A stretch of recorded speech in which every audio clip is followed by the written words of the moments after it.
വള്ളുവനാടിൻ്റെ വിശുദ്ധിക്ക് കാവലാളായി കല്ലടിക്കോടൻ മലനിരകൾ. അതിൻ്റെ താഴ്വാരത്തിൽ നിന്ന് ഒരു മൂസദ് കൂടലൂർ മനയുടെ കാര്യസ്ഥന്മാരിൽ ഒരാൾ തുടങ്ങിവച്ച യാത്ര നാന്ദി കുറിച്ചത് ഒരു പുതിയ യുഗപ്പിറവിക്കായിരുന്നു. ആ യാത്ര എത്തിച്ചേരുന്നത് ഭാരതപ്പുഴയുടെ ഫലഭൂയിഷ്ഠമായ തീരത്ത് നാഗലശ്ശേരി അഥവാ നാറീരിയിലായിരുന്നു.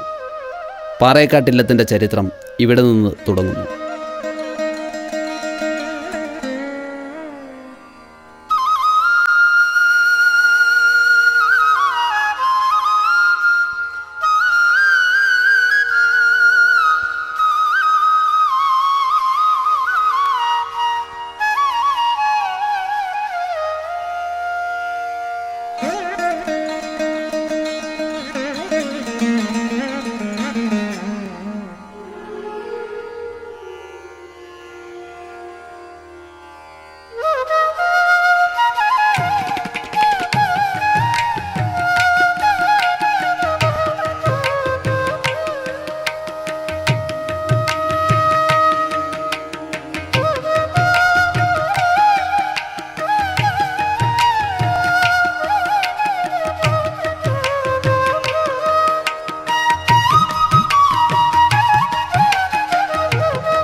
അതിന് മുമ്പേ ഇവിടുന്ന് തോണിയിൽ വേണം ഇങ്ങോട്ട് കിടക്കാൻ. ഇവിടെ പാലം ഉണ്ടായിരുന്നില്ല. ഈ പാലം വന്നതിന് ശേഷം പാലത്തിന് മുമ്പേ അവിടുന്ന് തോണി കിടക്കുക ചെയ്യുക. കടവ് എന്നാ പറയുക, കടവ് എന്നാ പറയുക, തോണിക്കടവ്. ഇതിന് കുറച്ചും കൂടി അപ്പുറത്ത് ഒരു കടവും കൂടി ഉണ്ട്, തിരുമിറ്റക്കോട് കടവ്. ഇത് പട്ടാമ്പി കടവ്. ഈ പട്ടാമ്പി കടവിൽ അവിടുന്ന് തോണി കയറിയാൽ ആ തോണിയിൽ ഈ അടുത്തേക്ക് തുഴഞ്ഞു കൊണ്ട് തോണി അവിടുന്ന് വിട്ടാൽ നേരെ താഴത്തേക്കാണ് പോകും. നേരെ ഒഴുക്കുണ്ടെങ്കിൽ ഒഴുക്കിനെ മുറിച്ച് കടന്നിട്ട് വേണം പോകാൻ. ഒഴുക്കിനെ മുറിച്ച് കളിക്കാന്ന് പറഞ്ഞാൽ തോണി എത്തണം എന്നുണ്ടെങ്കിൽ നേരെ അവിടുന്ന് വിടണം. അവിടുന്ന് വിട്ടാൽ ഇവിടെ എത്തും. ഇവിടുന്ന് വിട്ടാൽ അവിടെ എത്താം. ഇങ്ങനെ ചെരിഞ്ഞിട്ടേ പോകുള്ളൂ. ഒഴുക്കിനനുസരിച്ച് അങ്ങോട്ട് പോകും. അപ്പോൾ ഒരു തവണ പ്രൊഫസൻ അവിടുന്ന് തോണി കയറി. ആ കമാനത്തിൻ്റെ അതുവരെ വെള്ളം ഉണ്ടായിരുന്നു. ആ റോഡിൽ നിന്ന് തോണി കയറി. ആ തോണി ഒരു തലത്തിൽ കയറിട്ട് വലിക്കാൻ ഇങ്ങനെ അരികും കൂടെ കൊണ്ടുപോയി കുറേ അങ്ങോട്ട് അവിടുന്ന് വിടാതില്ല. അവിടുന്ന് കൊണ്ട് വെച്ചാൽ ഒഴുക്കിലിങ്ങനെ പോകുന്നതെങ്ങനെയാണ് പോകും. അങ്ങനെ പോരുമ്പോൾ അന്ന് ഈ പാലത്തിൻ്റെ പണി നടക്കുന്ന കാലമാണ്. ഈ പാലത്തിൻ്റെ പണി നടക്കുമ്പോൾ അതിൻ്റെ വലിയ വലിയ കുഴികളുണ്ടാക്കും. ആ കുഴികളിൽ ഈ വെള്ളം കൊണ്ട് വരുമ്പോൾ ചുഴിയുണ്ടാവും. ചുഴി എന്നായിരുന്നു പറയുക. വട്ടത്തിൽ ഇങ്ങനെ ചുറ്റി കിട്ടുന്ന കിവിടാണ് വെച്ചത്. അതേപോലെ അവിടുന്ന് തോണി വെക്കുമ്പോൾ ആ തോണി ഈ പാലത്തിന്റെ ചുഴിയില് തോണി നേരെ കീഴ്പ്പെട്ടാ പോയി. അപ്പൊ ഉറക്കെ എല്ലാവരും കൂടി പൂട്ട നിലവിളി എല്ലോ എന്ന് പറഞ്ഞ അതിൽ അംസാക്കാന്ന് പറഞ്ഞൊരാളുണ്ടായിരുന്നു. തോണി കുത്തനാള്. ആ അംസാക്കൊക്കെ ഉറക്കം നിലവിളിക്കാൻ പോയി. ഞങ്ങൾ തോണി മറന്നു എന്ന് വിചാരിച്ചു. തോണി മറന്നില്ല. തോണി അങ്ങനെ പോയിട്ട് ഒഴുക്കിൽ കൂടെ പോയിട്ട് ഈ തേടി ഈ വളവുണ്ടാവുന്നുണ്ട്. ആ ഇപ്പോഴത്തെ ആസ്പത്രി കാണുന്നു. ആ ആസ്പത്രിയുടെ താഴെ ഒരു വളവുണ്ട്. ആ വളവ് കൂടെ പോയിട്ട് അവിടുന്ന് നീന്തിയിട്ടുണ്ടാവും. മെല്ലെ മെല്ലെ നീന്തിട്ടുണ്ട്. കാരണം ഇവിടുന്ന് വിടണം. അവിടുന്ന് തോണി വിട്ടാൽ ഇവിടെയാണ് എത്തുക. കാരണം ഇങ്ങനെ ചെരിഞ്ഞിട്ടാ തോണി പോകും. ആ ഒഴുക്കാണ്. അപ്പോൾ ആ ഒഴുക്കിനെ നിയന്ത്രിച്ച് കൊണ്ടുവരണം. ഈ തോണിയുടെ കാലം കുറിച്ചിടുന്ന സമയത്ത് നമുക്കൊന്നും കണ്ടിട്ടുണ്ടാണ്. അത് താഴത്തേക്ക് ഒരു ഓക്സിജൻ്റെ ട്യൂബ് മുഴുവൻ വെച്ച് കെട്ടിയിട്ട് ഈ വെള്ളത്തിൽ ചുരുക്കൊണ്ടാണ്ട് ഇറങ്ങുകയും ചെയ്യും. അതിന് മുകളിൽ നിന്ന് ഇങ്ങനെ വെള്ളം വന്നു. ഇയാൾ 1 മണിക്കൂർ 2 മണിക്കൂർ നേരം താഴ്ത്തിരുന്ന് മണ്ണ് മാറ്റിയതിന് ശേഷം നേരെ ചെയ്യും. അപ്പോൾ അതിന് ഓക്സിജൻ ഇതുണ്ടാവും. ഈ വെള്ളത്തിൻ്റെ അടിപൊളി അത് നല്ല തെളിമയുള്ള വെള്ളം, ഇതേപോലെ തെളിമയുള്ള വെള്ളം ഉണ്ടാവും. ഈ തെളിമയുള്ള വെള്ളം ഉണ്ടാവില്ല ശരിക്കും നീന്താം. ഒഴുക്കുണ്ടാവും. ഇപ്പോൾ ഒഴുക്കില്ല. ഇതിപ്പോൾ അവിടെ തടയണം കെട്ടിയിട്ടുണ്ട്. അപ്പോൾ ഒഴുക്കുണ്ടെങ്കിൽ ഒഴുകി പോകും നമ്മൾ. അപ്പോൾ ഇതിന് ഒഴുക്കില്ലെങ്കിൽ മെല്ലെ നേരെ നീന്താം. തലയിൽ മുണ്ടും കെട്ടിയിട്ട് മുത്തശ്ശനൊക്കെ നീന്തി കയറാവും. മുത്തശ്ശനൊക്കെ നീന്തുമ്പോൾ എന്താണെന്ന് വെച്ചാൽ ഒഴുക്കുണ്ടെങ്കിൽ ഒഴുക്കിനനുസരിച്ച് നീന്തണം. അവിടെ കയറണമെങ്കിൽ ഇവിടുന്ന് നീന്താൻ തന്നെ. ഇവിടുന്ന് നീന്തിയിട്ട് ഇങ്ങനെ അങ്ങോട്ട് നീന്തിയാൽ അങ്ങനെ പോയിണ്ടാവും. പോയി ആ പാട്ടിനെ പോയിട്ടില്ല. ഇങ്ങനെ ചെരിഞ്ഞിട്ടേ പോകുള്ളൂ. ഒഴുക്കിനെ അതാണ് ഒഴുക്കിനനുസരിച്ച് നീന്തണം എന്ന് പറയുന്നത്. ഒഴുക്കിനനുസരിച്ച് പോകണമെന്ന് പറഞ്ഞാൽ നാളെ ഭാഷ പറയാൻ പോകുന്നത് ഒരു ചൊല്ലുണ്ട്. ഒഴുക്കിനനുസരിച്ച് നീന്തണം. എന്താ പറയുന്നത് ഒഴുക്കിങ്ങടാണെങ്കിൽ ആ ഒഴുക്കിനനുസരിച്ച് നമ്മൾ പോകണം. അതാണ് അതിൻ്റെ അർത്ഥം. അപ്പോൾ ഈ വെള്ളത്തിൽ ഒഴുക്ക് എവിടേക്കാണോ നോക്കി ഒഴുക്കിനനുസരിച്ച് നീന്തുന്ന ഒരു സംവിധാനം. ഞാൻ മുത്തശ്ശനൊക്കെ ധാരാളം നീന്തിയുള്ളതാണ്. ഇവിടെ ഉണ്ട് മുത്തശ്ശൻ എപ്പോഴും നീന്താ.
അവിടെ അവിടെ അവർ താമസാക്കി. ഓർമ്മയുണ്ടോ? പാവൂരത്തെ എല്ലാം ഓർമ്മയുണ്ടോ?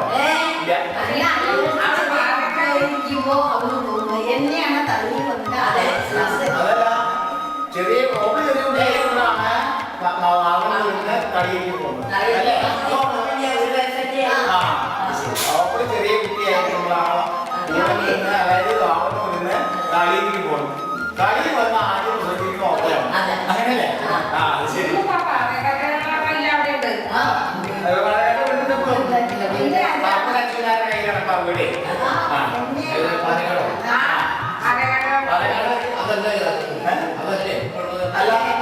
അതല്ല പാവനൂര് ചോരത്തെ നേരെ മേലെ ഞാൻ അവിടെ പോയത് വീട്ടിലേക്കാറുണ്ട്. പാലക്കാട് അച്ഛനാരുടെ വീട്ടില് അതാണ് അച്ഛനാർ പപ്പൂർ അച്ഛനാരുടെ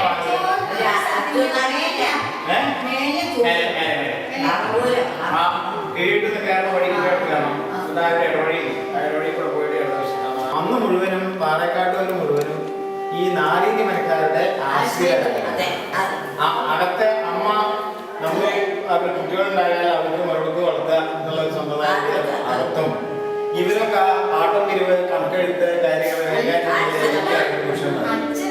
അതെ അതെ അങ്ങനെ ഉണ്ടായിരുന്നു. അതിലെ അച്ഛൻ ഗുരുകുല വിദ്യാഭ്യാസ പ്രകാരം അവരെ ഗണിതം സംസ്കൃതം ഗണിതം മുതലായ പഠിപ്പിക്കലുമായിട്ടാണ്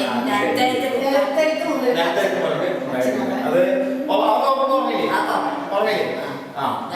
പഠിപ്പിച്ച് അച്ഛനെ അവിടെ പഠിപ്പിച്ചാണ് കുട്ടികളെ. അന്ന് അങ്ങനെ സ്കൂളിൽ വന്നിട്ടില്ല.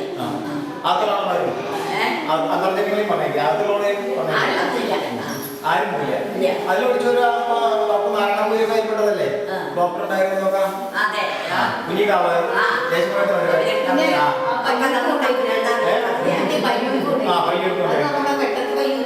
അല്ല കപ്പിങ്ങാട്ട് കപ്പിങ്ങാട്ട് കൊടുത്തതാണ്.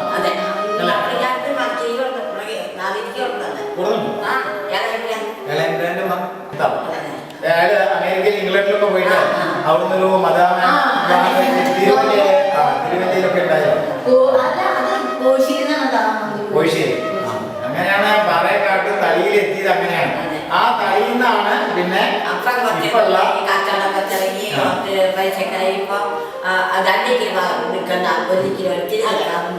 അവിടെ പേരൊക്കെ കയറ്റിയിട്ട് പോകുന്നതാണ്.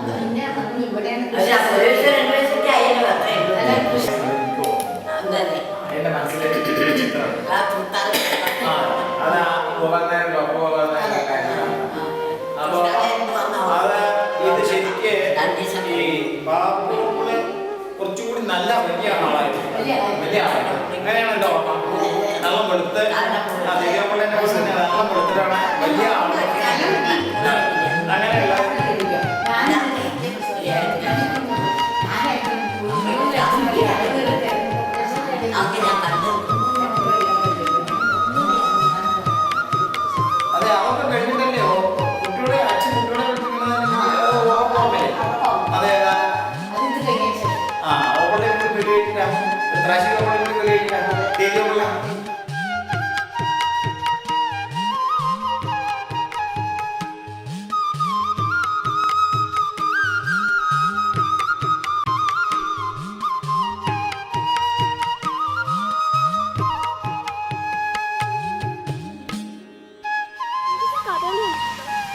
കഥകളി കാണല്ല, എല്ലാ കൊല്ലും കഥകളി പോകും. ഇവിടെ കളി ഉണ്ടാവും, ഇവിടെ കളിയുള്ളപ്പോൾ ഇവിടെ വരും. പിന്നെ കലാമണ്ഡലത്തിലുണ്ട്. കലാമണ്ഡലമാണ് കഥകളി പഠിപ്പിക്കുന്ന ഏറ്റവും വലിയ സ്ഥാപനം. ഇന്ത്യയിൽ തന്നെ ലോകത്ത് തന്നെ ഏറ്റവും ക്ലാസിക് കലയാണ് കഥകളി. കഥകളിക്കുള്ള ശാസ്ത്രീയം, അതിൻ്റെ മുദ്രകൾക്കുള്ള ശാസ്ത്രീയം, ഡാൻസിനുള്ള ശാസ്ത്രീയം, അതിൻ്റെ കലാശങ്ങൾ, കൊട്ട്, വാദ്യം, താളം, രാഗം ഒക്കെ ഒന്നിച്ച് ചേർന്നിട്ടുള്ള കളിയാണ്. താല്പര്യം കണ്ടിട്ട് കുട്ടനാട്ടുള്ള കളി, ചെർപ്പശ്ശേരി അയ്യപ്പൻകാവിലുള്ള അതിഭയങ്കരമായ കഥകളി, കോട്ടക്കൽ വൈദ്യശാലയിലുള്ള സ്ഥിരമായ കഥകളി, ഇതൊക്കെ കണ്ടിട്ട് ഒരു മുത്തശ്ശൻ കഥകളി അവിടെ നടത്തണം, മലവല്ലൂർ നടത്തണം താല്പര്യം തോന്നിയിട്ട് അവിടെ വെച്ചിട്ടൊരു ഗംഭീര കഥകളിയാണ്. പലശനിയിൽ വെച്ചിരുന്നത് ധാരാളം കളികളുണ്ട്. ഇപ്പം പഴയകാലത്ത് കോട്ടയ്ക്കാരാണ് പഴയകാലത്ത് കലാമണ്ഡല കാര്യമാണ് ഗംഭീരമായ എല്ലാ പ്രഗത്ഭരായ വേഷക്കാരും പാട്ടുകാരും ചെണ്ടക്കാരും താളക്കാരും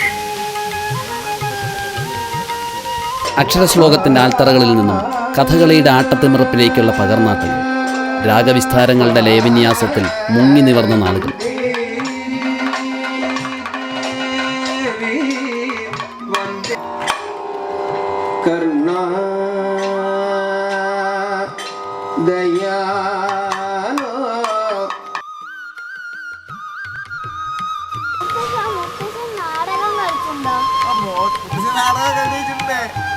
മുത്തശ്ശൻ നാടകങ്ങളിൽ ധാരാളം നാടകങ്ങൾ കളിച്ചിട്ടുണ്ട്. ഇവിടെ വായനശാലയുടെ പെരിങ്ങന്നൂർ വായനശാലയുടെ കീഴിലുള്ള നാടകം. പിന്നെ ഹരിയാനം പറ്റും ദിവാകരൻ സിനിമയിലൊക്കെ അഭിനയിച്ച ഒരു അഭിനേതാവുണ്ടായിരുന്നു. നാടകത്തിലൂടെയായിരുന്നു കലാജീവിതത്തിലേക്കുള്ള കാൽവയ്പ്. എഴുമങ്ങാട്, പെരിങ്ങന്നൂർ വായനശാലകളുടെ തട്ടകത്തിൽ വീട്ടിയുടെയും ചെറുകാടിൻ്റെയും കേട്ടിയുടെയും രചനകൾക്ക് രംഗഭാഷ്യം, നാടകം മനസ്സിൽ കൊണ്ടു നടന്ന നല്ല നാളുകൾ.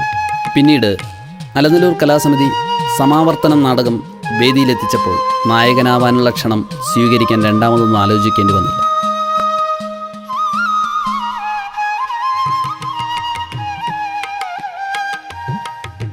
നാടകത്തോടുള്ള അഭിനിവേശം മനസ്സിൽ മായാതെ കിടന്നുകൊണ്ടാവണം തൃപ്തി ആർട്സ് പാലക്കാട് വർഷങ്ങൾക്ക് ശേഷം അടുക്കളയിൽ നിന്ന് അരങ്ങത്തേക്ക് വീണ്ടും ഒരു പുനർവായന എന്ന രൂപത്തിൽ രംഗത്തെത്തിക്കുമ്പോൾ അതിൻ്റെ അണിയറ ശില്പികളിൽ ഒരാളാവാൻ വളരെ സന്തോഷത്തോടെ മുന്നോട്ട് വന്നത്.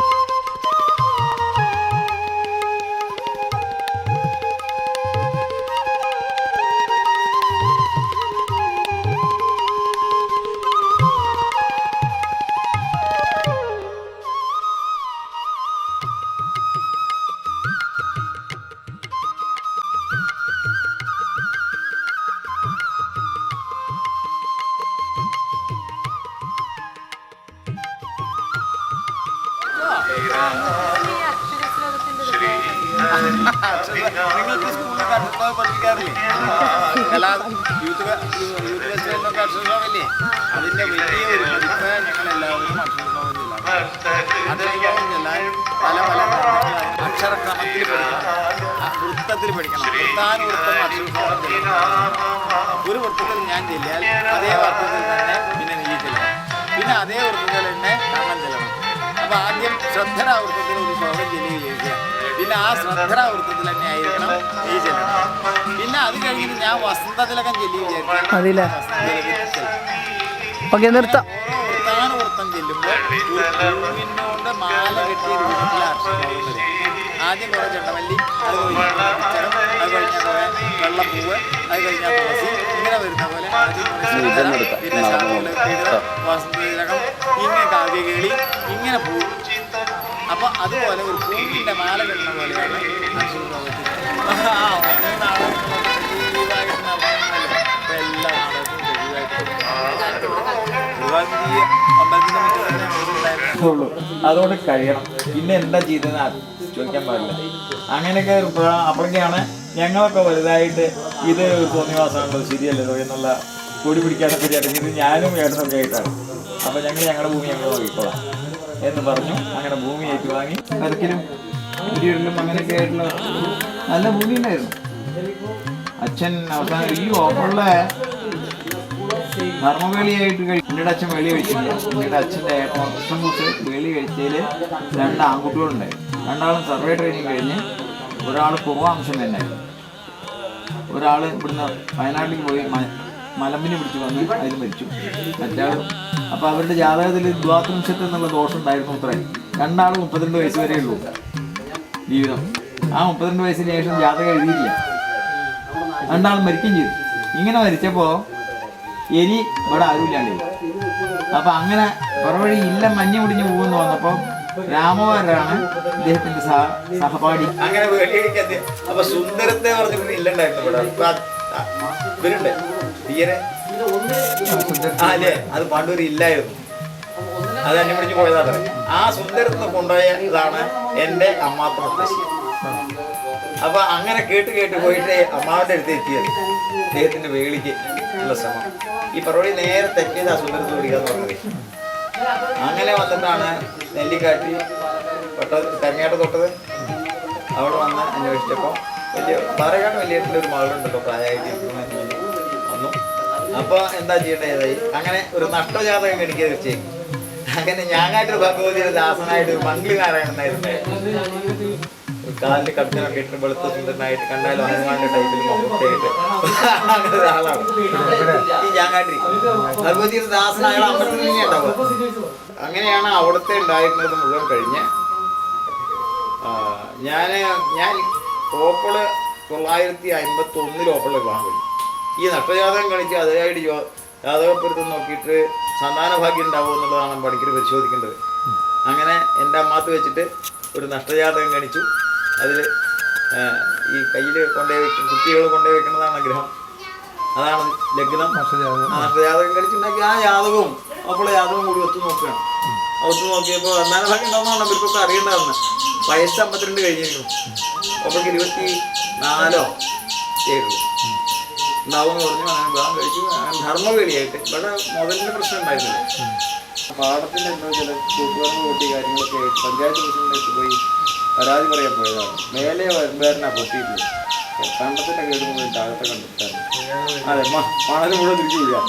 അപ്പോൾ അവർ ഒന്ന് പറഞ്ഞ് ഇതൊന്ന് കെട്ടിക്കണം എന്ന് പറയാൻ വേണ്ടി പഞ്ചായത്ത് പ്രസിഡന്റ് ഞാൻ പോയി പറഞ്ഞതാണ്. ഒരു എഞ്ചിനീയർ ഒരു പഞ്ചായത്ത് പ്രസിഡന്റ് ഇടപക്ഷത്തിന് ജില്ലാധികാരനൊക്കെ ആയിട്ട് നമ്മുടെ ഒറ്റപ്പാലത്ത് രാധാകൃഷ്ണൻ്റെ ബ്രദറിനുള്ള ഹിസ്റ്ററി കൊണ്ടുപോയി അയാളെ പ്രസിഡന്റ് ആയിരിക്കണം. അയാളാണ് സൊസൈറ്റിയുടെ പ്രസിഡന്റ്. അപ്പോൾ ഞാൻ ഈ പ്രസിഡന്റ് സ്റ്റാഫ് എന്താ ചെയ്യണമെന്ന് ചോദിച്ചിരുന്നു. ഒന്നുകില്ല എങ്ങനെയാണ് ഈ പാടത്ത് എനിക്ക് ആ സൊസൈറ്റി പറ്റിയ അച്ഛനായാലും ഒറ്റയ്ക്കാണ് അവിടെ ആ പറ്റിങ് കൊണ്ട് പോയി